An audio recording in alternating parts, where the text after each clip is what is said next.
ಕೆಲವೇ ದಿನದಲ್ಲಿ ಕಾಂಗ್ರೆಸ್ ಪಕ್ಷಕ್ಕೆ ಸೇರುವುದಾಗಿ ಶಿಡ್ಲಘಟ್ಟ ವಿಧಾನಸಭಾ ಕ್ಷೇತ್ರದ ಕಾಂಗ್ರೆಸ್ ಮುಖಂಡ ಪುಟ್ಟು ಅಂಜನಪ್ಪ ಸ್ಪಷ್ಟಪಡಿಸಿದ್ದಾರೆ. ಇಂದು ಚಿಂತಾಮಣಿ ನಗರದಲ್ಲಿ ಉನ್ನತ ಶಿಕ್ಷಣ ಸಚಿವರ ನೇತೃತ್ವದಲ್ಲಿ ನಡೆದ ಕಾರ್ಯಕ್ರಮದಲ್ಲಿ ಭಾಗಿಯಾಗಿ ನಂತರ ಮಾತನಾಡಿದ ಅವರು, ಸಚಿವ ಸುಧಾಕರ್ ಅವರು ಭವಿಷ್ಯದ ನಾಯಕನಾಗಿ ಕಾಂಗ್ರೆಸ್ ಪಕ್ಷವನ್ನು ಮತ್ತಷ್ಟು ಬಲಗೊಳಿಸುತ್ತಿದ್ದಾರೆ. ಅವರ ನಾಯಕತ್ವದಲ್ಲಿ ನಾವು ಜೊತೆಗೂಡಿ ಕೆಲಸವನ್ನು ಮಾಡಬೇಕಾಗಿದ್ದು, ಮುಂದಿನ ಲೋಕಸಭೆ ಚುನಾವಣೆಯಲ್ಲಿ ಕಾಂಗ್ರೆಸ್ ಅಭ್ಯರ್ಥಿಯ ಕೈ ಬಲಪಡಿಸಲು ಕಾಂಗ್ರೆಸ್ ಪಕ್ಷದ ಆದೇಶದಂತೆ ಕಾಂಗ್ರೆಸ್ ಪಕ್ಷಕ್ಕೆ ಸೇರುವುದಾಗಿ ಸ್ಪಷ್ಟಪಡಿಸಿದ್ದಾರೆ. ನೋಡಿ, ಈಗಾಗಲೇ ಜಿಲ್ಲೆನ ಒಂದು ರೀತಿ ಅಭಿವೃದ್ಧಿ ಪಥದತ್ತ ಒಂದು ದೂರದೃಷ್ಟಿಯ ಮುನ್ನೋಟ ಇಟ್ಕೊಂಡು ಭವಿಷ್ಯದ ನಾಯಕರಾಗಿ ಇಂದಿನಿಂದಲೂ ಸಹ ಎರಡು ಜಿಲ್ಲೆಗಳಲ್ಲಿ ಒಂದು ದೂರದೃಷ್ಟಿಯಿಂದ ಕೆಲಸ ಮಾಡ್ಕೊಂಡು ಬರ್ತಾ ಇರೋಂಥವ್ರು ನಮ್ಮ ಡಾಕ್ಟರ್ ಸುಧಾಕರ್ ಅವರು.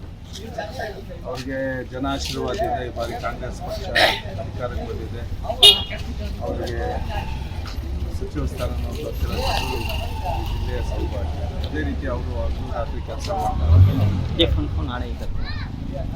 ಅವರ ಜೊತೆಲಿ ನಾವು ಸಹ ಹೆಜ್ಜೆ ಹಾಕೋದ್ರಿಂದ ಕೆಲಸ ಮಾಡೋದ್ರಿಂದ ಒಂದಷ್ಟು ಕಲಿಯುವಂಥದ್ದು ಆಗ್ತದೆ. ಮತ್ತು ಶಿಡ್ಲಘಟ್ಟದ ಭವಿಷ್ಯದ ದೃಷ್ಟಿಯಿಂದನೂ ಸಹ ನಮಗೆ ಒಳ್ಳೆಯದಾಗ್ತದೆ ಅಂತ ತಿಳ್ಕೊಂಡು ನಾವೆಲ್ಲರೂ ಸಹ ಅವ್ರ ಜೊತೆ ಸಾಗ್ತಾ ಇದ್ದೀವಿ. ಕಾಂಗ್ರೆಸ್ ಪಕ್ಷದಲ್ಲೂ ಸಹ ಚರ್ಚೆಗಳಾಗ್ತಾ ಇದೆ, ಸೇರಿಸ್ಕೊಳ್ಳೋಂಥದ್ದು. ಮುಂದೆ ಭವಿಷ್ಯದಲ್ಲಿ ನಮಗೆ ಇಲ್ಲಿ ಶಕ್ತಿ ತುಂಬುವಂಥ ಕೆಲಸ ಆಗ್ತದೆ, ಬನ್ನಿ ಅಂತೇಳಿ ಆಮಂತ್ರಣ ಸಹ ಆಗ್ತಾ ಇದೆ.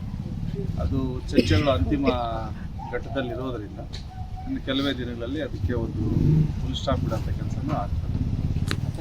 ಕಾಂಗ್ರೆಸ್ ಹೈಕಮಾಂಡೇ ನೀವು ಬನ್ನಿ ಅಂತ ನಮ್ಮನ್ನು ಕರೀತಾರೆ. ಹೀಗಾಗಿ ಇರೋಂಥದ್ದು ಉಚ್ಚಾಟನೆ ಕಳೆದ ಚುನಾವಣೆಯಲ್ಲಿ ಮಾಡಿದ್ದಾರೆ. ಈಗ 6 ವರ್ಷ ಅಂತ ನಾವು ಉಚ್ಚಾಟನೆ ಮಾಡಿದ್ರೆ ಅದನ್ನು ಈಗ ವಾಪಸ್ ತಗೊಂಡು ನಮ್ಮನ್ನು ಪಕ್ಷದ ಒಳಗಡೆ ಕರ್ಕೊಂಡು ಮತ್ತೆ ಶಕ್ತಿ ತುಂಬುವಂಥದ್ದು ಮಾಡ್ತೀವಿ ಅಂತೇಳಿ ನಮ್ಗೆ ಭರವಸೆ ಎಲ್ಲನೂ ಆಗ್ತದೆ ಅಂತ